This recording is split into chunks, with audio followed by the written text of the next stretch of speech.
From the nation's capital, the Conservative Caucus presents Conservative Roundtable, an in-depth look at today's most important issues. Welcome to Conservative Roundtable.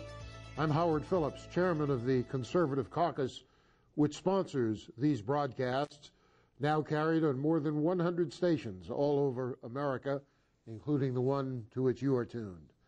Our guest for this broadcast is my friend Bill Wilson, the Vice President of the National Council on Bible Curriculum in the Public Schools. Bill, when I was a kid in Boston, we used to read the Bible every day in the government school. And we prayed and so forth and so on. What happened? Well, there was a Supreme Court ruling, like so many rulings, that make law instead of interpret or... But why are we obliged to obey those rulings? They're binding on parties to the case, but they don't have any legislative authority. I would agree with you. I think that those things should be tossed out. They have no legal standing whatsoever. They should be ignored. Yes, they should be. But most people are intimidated. They're cowardly. So what you're trying to do with the council is put a Bible curriculum back in the government schools. Of course, I think we should close down the government schools, which are really indoctrination academies, and which are the reason we pay such high property taxes. Sure. Close the buggers down. Let parents educate their children. Let communities do so. Let churches do so, instead of letting government bureaucrats do it. Close down the government schools. But we have those government schools, so you're trying to limit the damage they do. And how are you doing that? Well, that's the quagmire that we're in. Like you said, the schools were supposed to be in the control of the local authority, not the national government or even the state government. But until your program can take root and get traction and so forth, what do you do with those 85% of America's kids that are not receiving any type of Bible instruction, either at home or in church or wherever? And so what we did was we came up with a constitutionally acceptable way to teach a Bible curriculum as an elective. What makes it acceptable constitutionally? Well, you're not allowed to proselytize, or you have to teach in what they call a non-sectarian way. In other words, doesn't the mere hearing of God's Word cause changes in the way people think and behave? I think so. Yeah. Yeah, I think so. Which is good. It is a good thing. And that's, the trick is to be able to do this without, establishing religion, making sure that you're not teaching religion, but you're teaching the Bible as history and literature. Of course, the First Amendment said Congress shall make no law respecting an establishment of religion. And what that meant was they couldn't interfere with the religious establishments which already existed. Right. There was a Catholic establishment in Maryland. There was an Anglican establishment in Virginia, a Congregational establishment in Massachusetts. I think a number of the states had establishments. It had nothing to do with establishing religion. It was assumed that everyone was a Christian. Indeed, in most states, until the first third of the 19th century, you couldn't even vote unless you were a Christian. Right. And you had to own property. And you had to be the head of household in the sense of being a male. Right. Things have changed. Things have changed tremendously. And when you think about it, 14 generations ago, my grandfather was William Bradford, who came over on a Mayflower and helped establish the covenant with God and, with this nation and with God. Do you know that Senator Mac Mathias, former senator of Maryland, was married to one of the descendants of Governor Bradford? Okay, yeah. And she was the daughter of Governor Bradford of Massachusetts, who was governor of Massachusetts when I lived there. And she was married to a very liberal U.S. senator of whom the original Mr. Bradford would have thoroughly disapproved. Oh, for sure. In fact, I think that my grandfather probably would have tarred and feathered him and ran him out of town in a rail. But, things have changed so much back then when they were wanting to make sure that no government could come in and tell them what to do about religion. That's one of the reasons they came to America. Yes. Because they were being the subject of religious persecution. Exactly. And they left Holland because the culture was having a bad impact on their kids. And they wanted to develop their own Christian culture. That's right. And they did. And they had their problems, but they made a lot of progress. Now, let me play devil's advocate. He has plenty of them. He doesn't need me. But one of the questions often raised is, which Bible do you choose? Do you have a Catholic Bible? Do you have the King James Bible?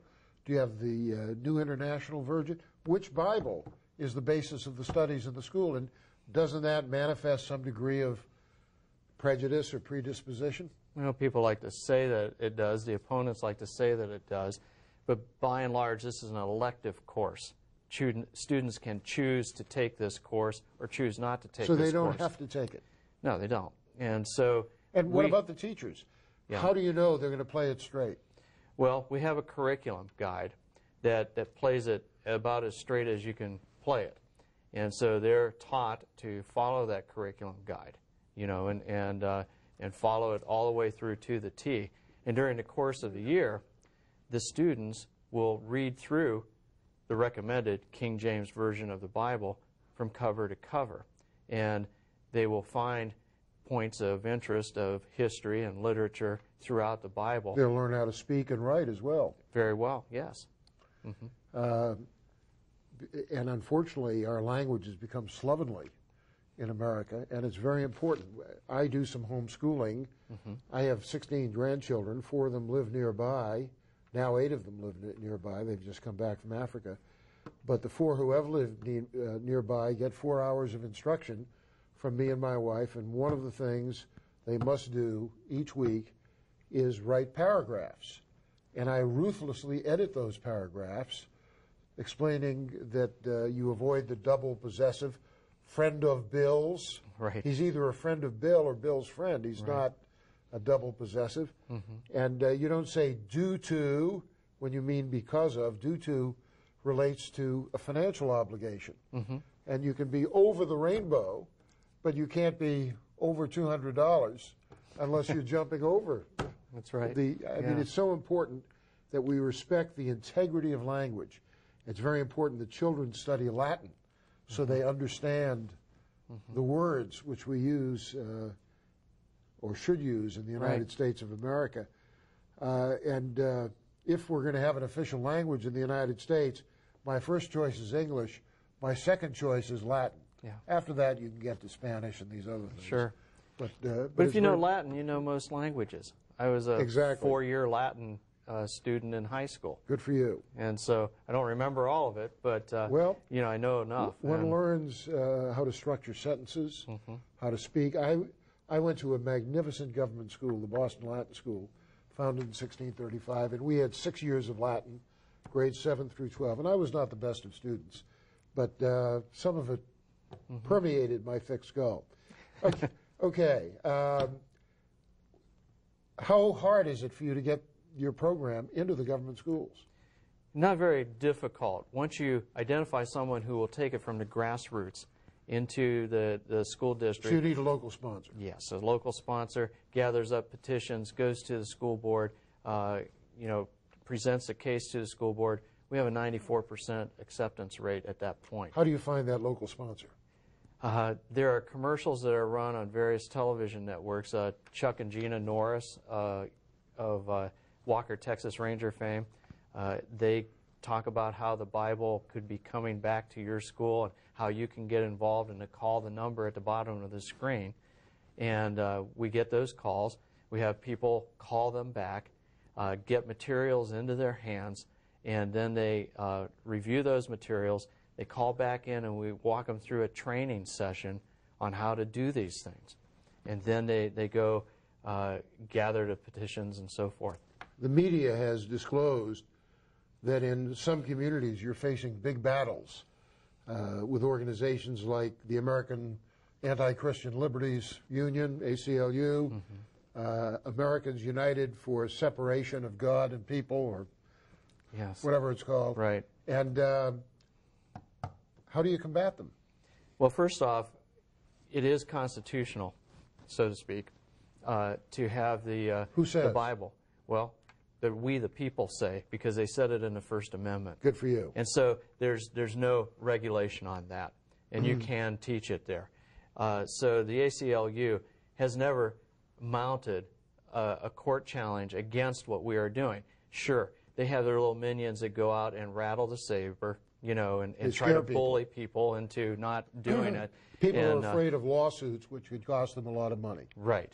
And that sometimes has an impact. They have also come up, People for the American Way and some other liberal groups have come up with an alternative Bible curriculum that essentially teaches, uses the Bible to teach secular humanism and establish state atheism. I want to get into that in our next segment. There are some people who profess to be conservatives who are pushing that, but it's a very insidious thing that they're doing. And I'm glad to see that prominent Christian leaders have said, beware of this false doctrine, and support what the National Council is doing. That's exactly right, because, you know, we are in a time of deception, and these people that have a hold on those public schools, like you said, you want to see them go away.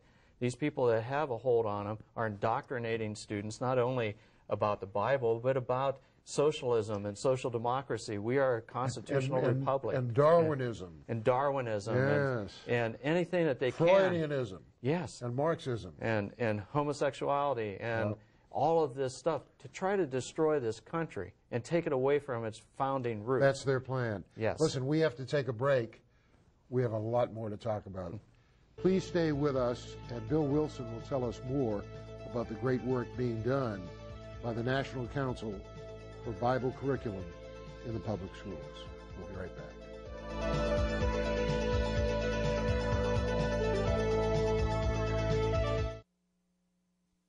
One of the top leaders in the Communist Chinese military declared that the United States is the main enemy of the Central Committee of the Communist Party of the People's Republic of China, which is longhand for what we call China. We have been building up our enemy, if that is a reciprocal term, by giving them most favored nation status and membership in the World Trade Organization.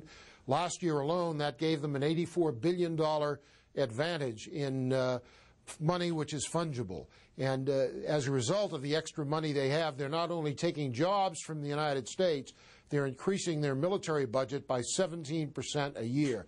It's time to stop sending technology and dollars to Communist China. The Conservative Caucus, www.conservativeusa.org or 703-938-9626. Here's how you can become a citizen lobbyist and influence how your representatives vote. Write a letter to your congressmen and senators.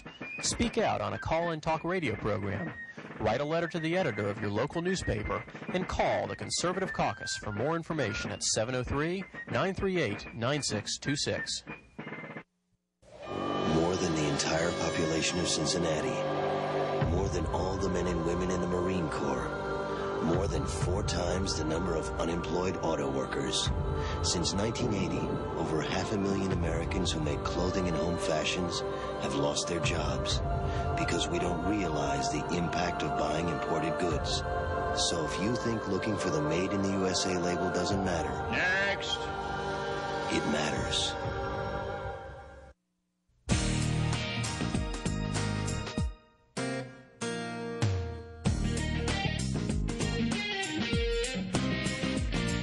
It's such a great document. It guarantees me so many liberties and freedoms. It's looking out for me.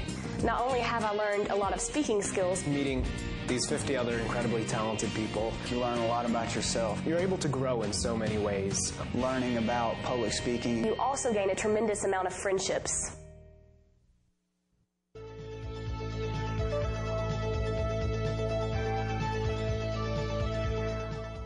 Welcome back. I'm Howard Phillips, chairman of the Conservative Caucus, which sponsors Conservative Roundtable.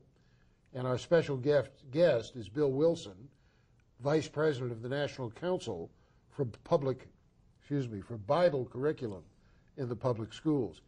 I mean, even George Bush messes up when he's introducing the Queen. He said she first came here in 1776. Mine wasn't that bad.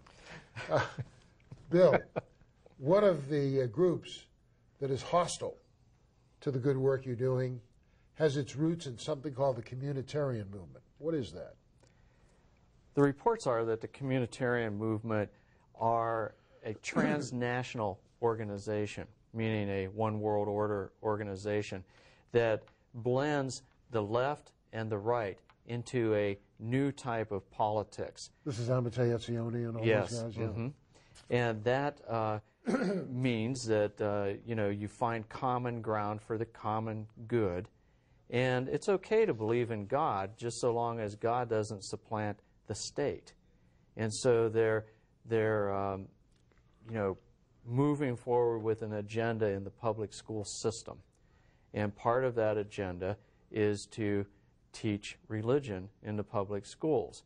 And from my understanding of what I've read and what I've studied, the Communitarian Party or Communitarian Network has supported another Bible curriculum to the extent that there's 7 communitarians out of 13 on the Board of Advisors and the Board of Directors of the Bible Literacy Project. And that is the name of this opposing group, which really does not embrace traditional Christianity. Those are your words. I have to play sort of a medium role here. But I would say, from my review of things and what others have written, reporters that have covered this topic, is that it appears that they're using a Bible curriculum to advance another agenda. And of course, this is nothing new. It's one of the problems with having government schools. That's what Horace Mann did in Massachusetts, promoting sort of an anti-Christian Unitarian transcendentalist philosophy. Exactly. And frankly, that's what the War to Prevent Southern Independence was all about. It was Northern Unitarianism versus Southern Scotch Presbyterianism. And it was a culture war. Yes. And that's the kind of war in which you're now engaged. You are trying to preserve and promote and to inform America's young people about the biblical premises on which our country was founded, and the love of God's law and of His world. And you're being challenged by people who seek an outcome which is contradictory to the good work that you're advancing.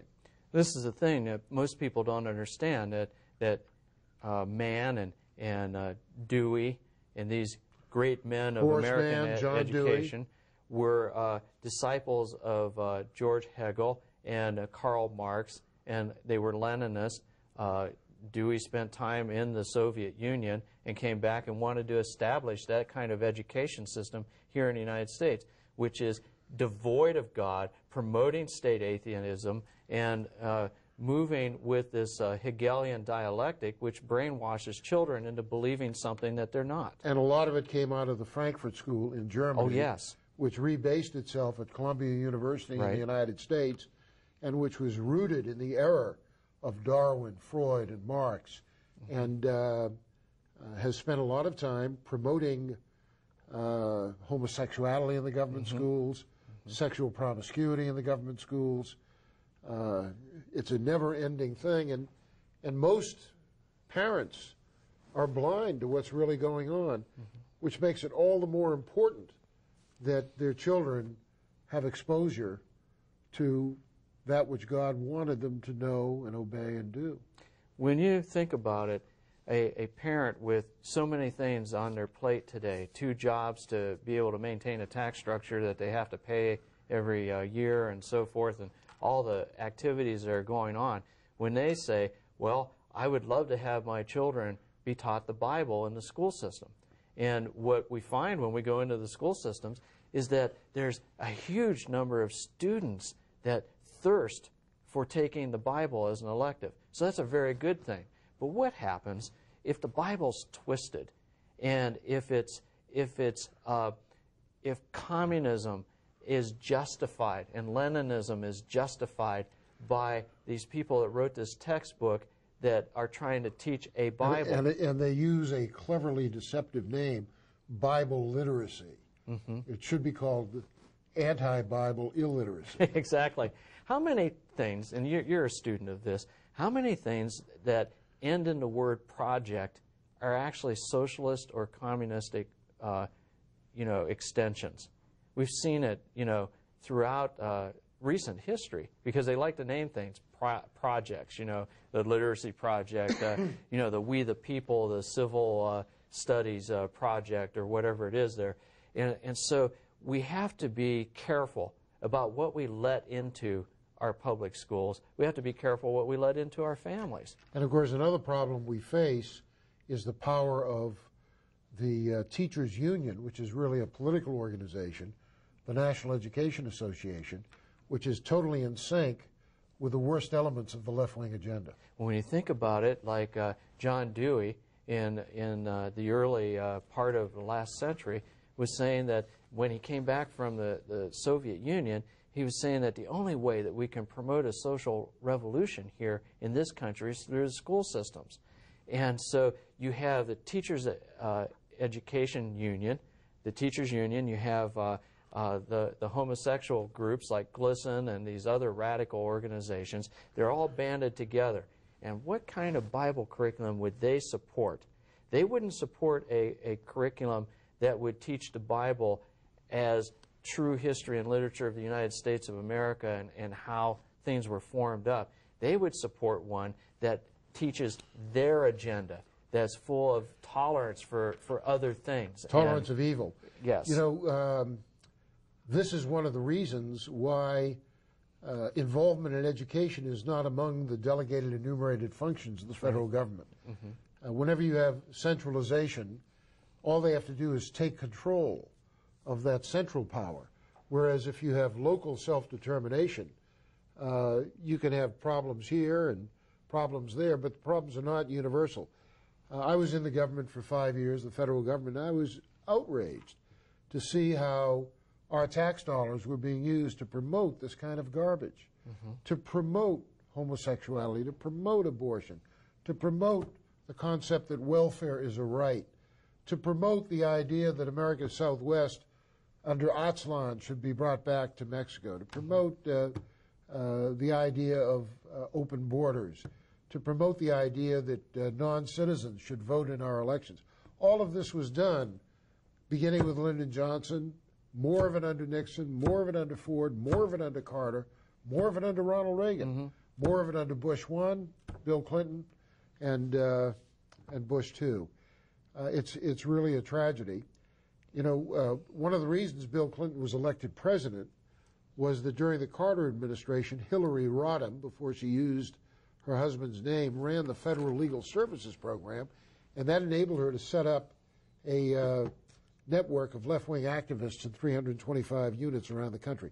Now, you've got a tremendous film for people to see, showing them how they can become involved with the National Council for Bible Curriculum. We're going to stop right here and let people watch this film. Stay tuned and take a close look. Hello, I'm Chuck Norris, and this is my wife, Gina. We're here to talk to you about the National Council on Bible Curriculum in public schools. Chuck and I believe it's very important to have a Bible curriculum in every public school in America. Our forefathers founded this country on biblical principles, and they never intended for the Bible to be removed from our schools. Here in America, religion forms the foundation of our way of life, and the Bible is part of that foundation. In fact, the Bible is currently being taught as history and literature in various school districts in 35 states, with the Bible as the textbook.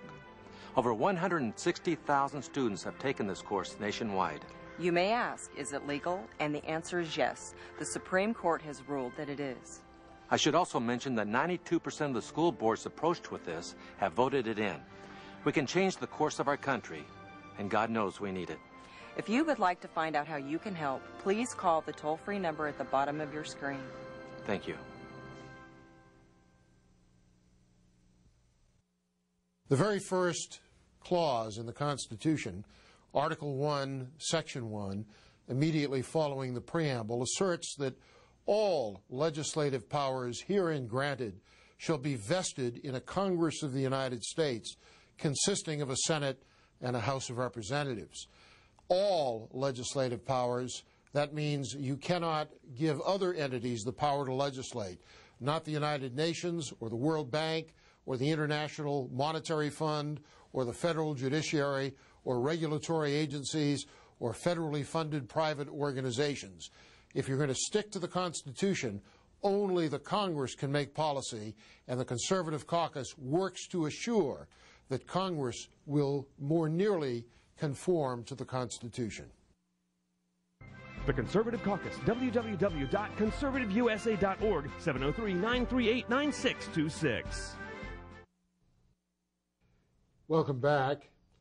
If you're interested in the kinds of issues we discuss on Conservative Roundtable, I hope you'll check out our website, www.conservativeusa.org, or you can fax us a note at 703-281-4108, or you can drop us a line at the Conservative Caucus, TCC for short, 450 Maple Avenue East, Vienna, Virginia, 22180.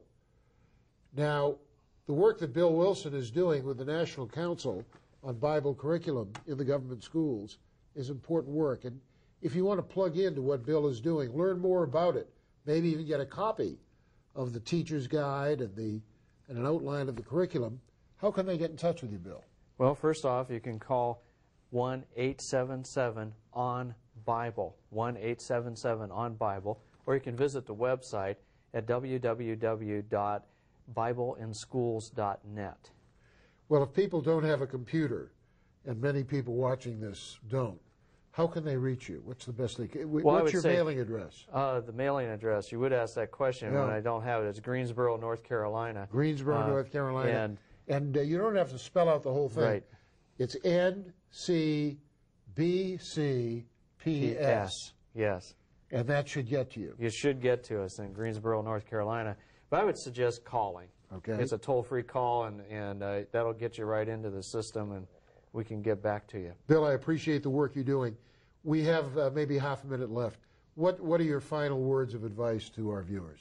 Well, the National Council on Bible Curriculum is in 387 schools in 37 states across the United States of America, affecting school districts, affecting 1,600 schools. Over 190,000 students have taken this course. That's wonderful. And we need more help, more volume, more critical mass to get the Bible in the schools.